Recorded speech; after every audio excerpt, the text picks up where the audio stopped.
so you know. All right, President Trump, the possibly least pressured person ever, has all the time in the world to make a deal with Iran. But if you're wondering what the holdup is, well, take this. So I can only tell you this, it'll end. I don't think it'll be very long, by the way.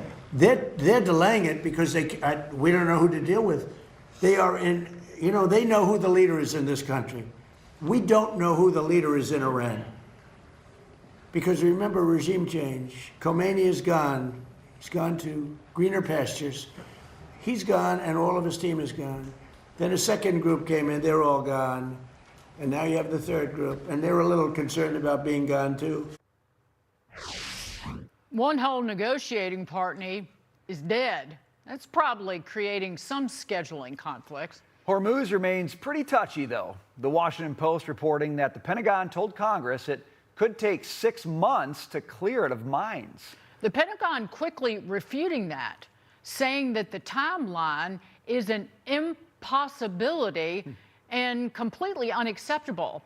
Those minesweepers better get cooking then. The commander-in-chief today saying that he's, quote, ordering that activity to continue, but at a tripled-up level, unquote. And any Iranian ships thinking that they can get spicy with the United States military and Navy, think again. I've been doing this for 6 weeks, and their military is totally defeated. They're outside of the little wise guy ships. I call them the wise guy ships, the little boats that they have running around with guns in them. We'll take them out too when we see them. But their Navy is gone, their Air Force is gone, their anti-aircraft is gone, all of their anti-aircraft machinery is gone. Maybe they loaded up a little bit during the 2-week hiatus, but we'll knock that out in about 1 day if they did. Joining us now, former CIA station chief and Fox News contributor Dan Hoffman. Dan, it is always good to see you. One thing I know is you know a lot more about negotiating than I do. But I do not understand when you don't know who you're negotiating with, how you can hope to get a negotiation done. Dan, what are we trying to do with the Iranian regime right now? How do you expect that to play out? Well, I actually think that Director Radcliffe at CIA, he couldn't brief the president on who's in charge in Iran. It's IRGC hardliners. It's the head of the IRGC, General Vahidi.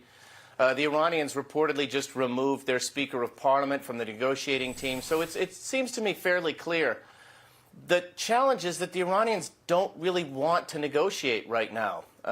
They feel like they have some leverage. They're disrupting the global economy. They have, according to Department of Defense testimony, House Armed Services Committee on Tuesday, that the Iranians have put down roughly 20 mines. That was where Pentagon officials said that it might take 6 months to clear the Strait of Hormuz. So for Iran, this is all leverage. And if a deal ever does get done, they don't want to give up the roughly 1,000 pounds of enriched uranium. They don't want to be told that they can't enrich uranium. They want to retain the capability to develop a nuclear program and retain the ballistic missile program and support their proxy terrorists. They want all of those things, and they feel like the Strait of Hormuz is a flashpoint they can use to their advantage. The president today was seeking, I think, clearly to disabuse them of that notion, and I would expect in the coming days and weeks that our U.S. military takes the fight to the enemy and demonstrates that we have the kinetic strength to clear the strait, if we have to, on our own. Dan, do you want to keep talking about mines? Because we certainly have technology at our disposal that we've never had before to clear mines. Whether it's like underwater torpedo, it looks like it's side scan sonar. They look like small underwater torpedoes. But also, there's a mass-produced, inexpensive mine-hunting drone, I think, that's made by a company here in the U.S.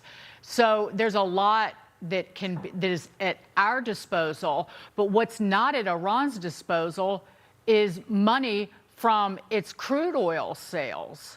It is not getting crude out. It was selling, what, $175 million per day in crude oil, and it will have to start shutting wells in between today and the next 5 days. How does that pressure the regime?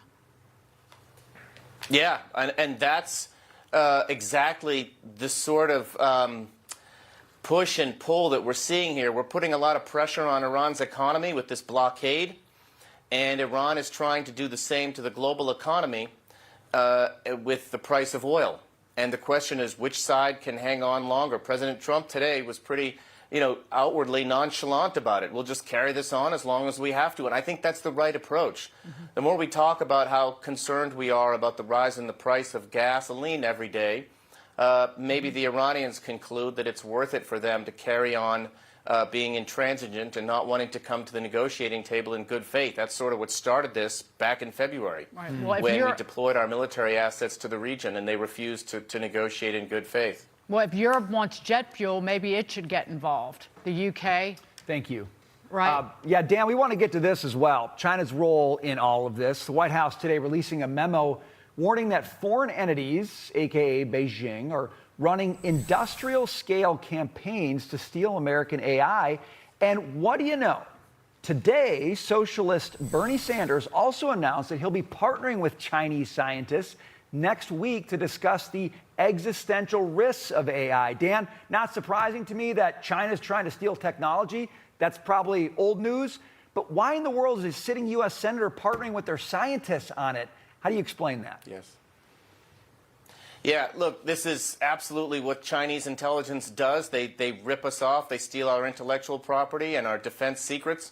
In this case, those Chinese scientists who are supposedly working with Senator Sanders, they're just running a propaganda operation on behalf of Chinese intelligence to make it look like, well, it's okay that we're working together on AI while China's trying to contact U.S. scientists and business people who are working on AI in our defense industrial base and recruit them and steal our technology. That's the challenge that we face, and we would do well to remove the scales from our eyes and understand that China's our adversary, and spying is what they do.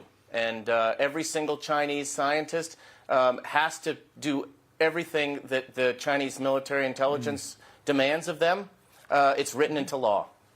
It's the equivalent, what Bernie Sanders is doing, of the U.S. funding gain-of-function research, which led to the development of the COVID virus that killed millions of Americans. It could actually be worse than that. It's not that far off. Dan Hoffman, great to see you. Thank you so much.